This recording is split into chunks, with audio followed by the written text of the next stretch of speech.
So, the world is abuzz talking about a royal birth. Some people are really happy about royal birth, and some people are really angry about who cares. So tonight I wanted to talk a little bit about royal birth from a Zen perspective, I suppose. Of course, I think it's important for me to point out that I don't do much other than talk about royal or noble birth and noble death from the Zen perspective. It's all we do. So what is it that I'm talking about, these activities of birth and death? Well, to start with, Zen is an experiential practice. And so before I start talking about birth and death, I should point out that I have demonstrated birth and death. In making the offering that we do, this incense offering, in doing these prostrations, this activity that we engage in is the physical embodiment of the activity of birth and death, doing this prostration. Taking up this straight pose with the hands in the mountain. Inhaling, manifesting the absolute activity of plus, the birth, coming into the physical form, facing the icon or the image that's on the Butsudan. Self and other, subject and object, differentiation. And going from there, embracing everything in this vast cosmos, and as we exhale, melting down, completely dissolving, exhaling out completely, disappearing, dying, unifying, emptying out. The experience of complete unification that we engage in through the activity of this prostration. But this activity of birth and death isn't something that just happens once. The noble birth that happened yesterday happened today, and also happened just a moment ago, and is happening in this very moment. Each of us likes to look around at things and other people and objects. We like to consider ourselves as a thing, as an object, as a fixed item. We talk about ourselves and our personalities as if they're things. But Zen asks us to investigate this. Is it so? What is it about yourself that is the same as 2 hours ago, or 2 years ago, 2 decades ago? Do you look the same? Do you believe the same things? Do you have the same aspirations as goals? Do you find the same things funny? If we take this, just a brief investigation, or if we like, we can use our practice to do a fully in-depth investigation of this thing that we call I. We have it with us all the time. You should check it out. See if we can find something that hasn't moved, that hasn't changed. So Zen Buddhism proposes that these things that we call things aren't actually things at all. They're far more dynamic than that. They are activities. Everything that we come into contact with, every circumstance, every object, every person, every relationship, not things, but objects. Dynamic, moving objects. And in each and every one of them, in each and every moment, there is simultaneously this activity of birth and the activity of death.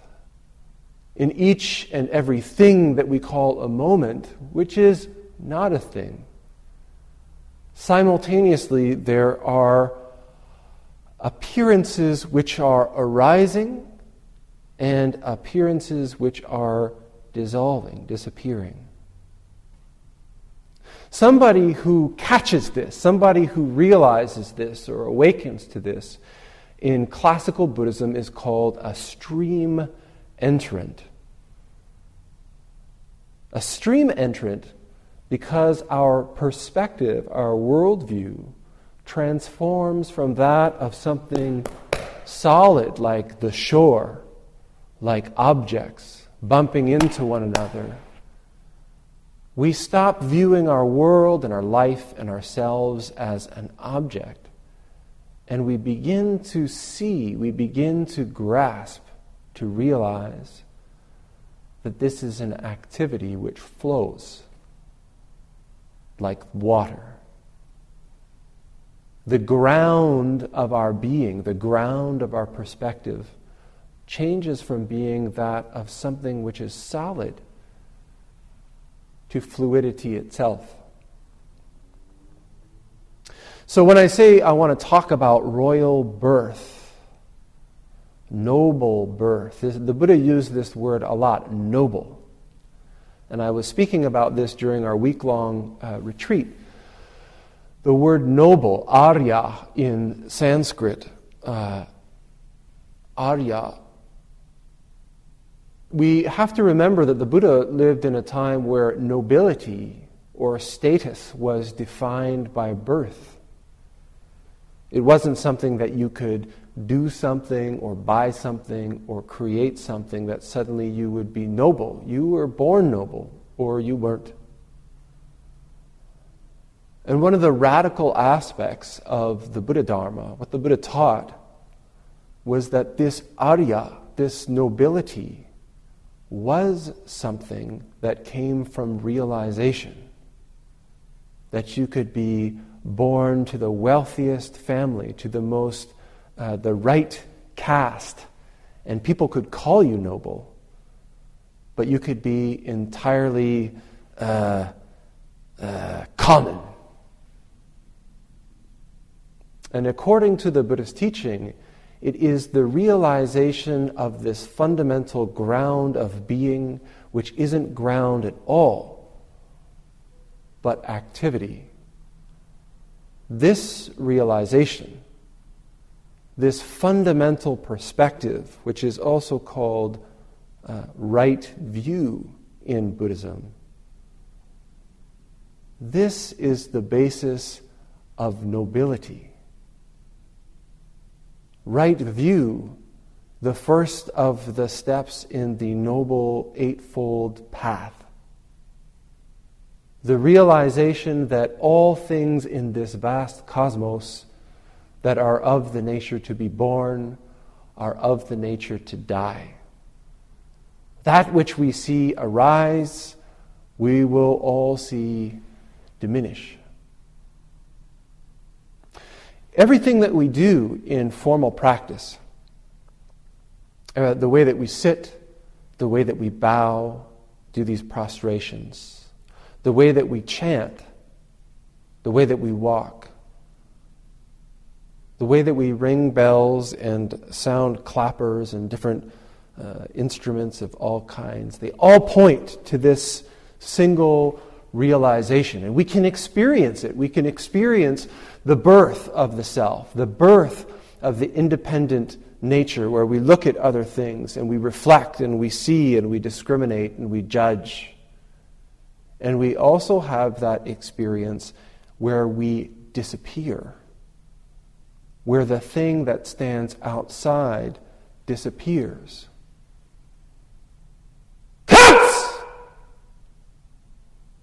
In the sound of the shout, you can't help but be absorbed into it. Thinking stops just for a beat and then rushes in again. What was that? Who was that? What's going on?